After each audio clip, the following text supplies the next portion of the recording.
একটু পর ফোন দিত আরেকদিন একটু বুঝবে দেখি খবর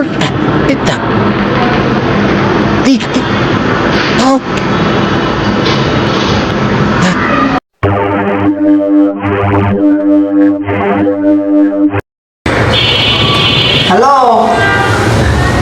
হ্যাঁ বাবা, ভালো আছো? মুই ভালো আছি মনু তুমি কি ভালো আছো হ্যাঁ ভালো আছি। মনু কি হারো এই বসে আছি। তুমি কি করো? এই মুই বই আছি আমরা শুনলাম তো বাসে যেতে নাকি কি বিবাহ মন বিবাহ নাকি বিবাহ চালু করছি করবি নাকি সেটা কমে কি হইবে এটা কি বুঝলাম না তুমি বলে কথা বলেন গণবিবাহ হয়েছে বাবা।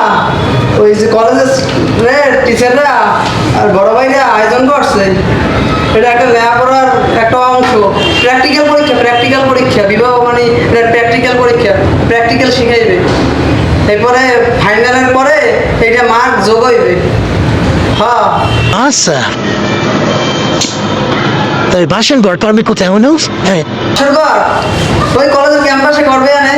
ও আচ্ছা এই ভাষণ দরকার হলে কি এবার কি বহুত খরচও দেবে এরা ওর খরচ কেটে দেবে তো জানি না। খরচ না দেবে বিয়ে দেবে বিকি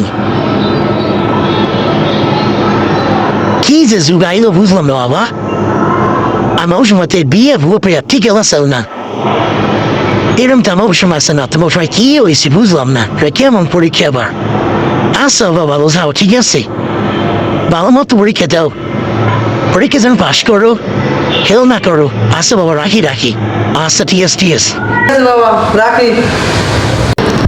বন্ধুরা কল দিত। হ্যালো দোস্ত, কেমন আছো? হ্যাঁ বন্ধু, ভালো আছি। তুই ভালো আছো? ভালো আছি আমি। করো কি? এই যে লোকটার বাসায় আসলাম। তুই কি করো? এই আমি বসে তো একটা কল দিলাম। আচ্ছা বন্ধু, একটা কথা। হ্যাঁ বল। এই যে 26 তারিখ নিয়ে এত পোস্ট ফেসবুকে, আসলে জিনিসটা কি? দোস্ত আমি আর কিছু জানি না। কেউ কয় টাকা পাইবে, কেউ কয় কেউ তপাস করে ঢুকবে, আসলে কি জিনিসটা কি? তুই কি কিছু জানো? আসলে ভাই আমি না জানা এক পাবলিক। 26 তারিখ কি তুই জানো? তো আমার কোষ তো 26 তারিখ কি, খালি 26 তারিখ আসলে 26 তারিখ জিনিসটা কি? কি হইবে? তুমি কি করে বিয়া না না গণবিয়া ওই 26 তারিখ, না কেউ কোনো উপহার পাইবে, আর না কোনো টাকা পয়সা পাইবে? আমি জানি তো জানি। আচ্ছা ভালো থাক, বাই। আচ্ছা ঠিক আছে বন্ধু, তুই ব্যস্ত আছো, ভালো থাক, বাই, টাটা।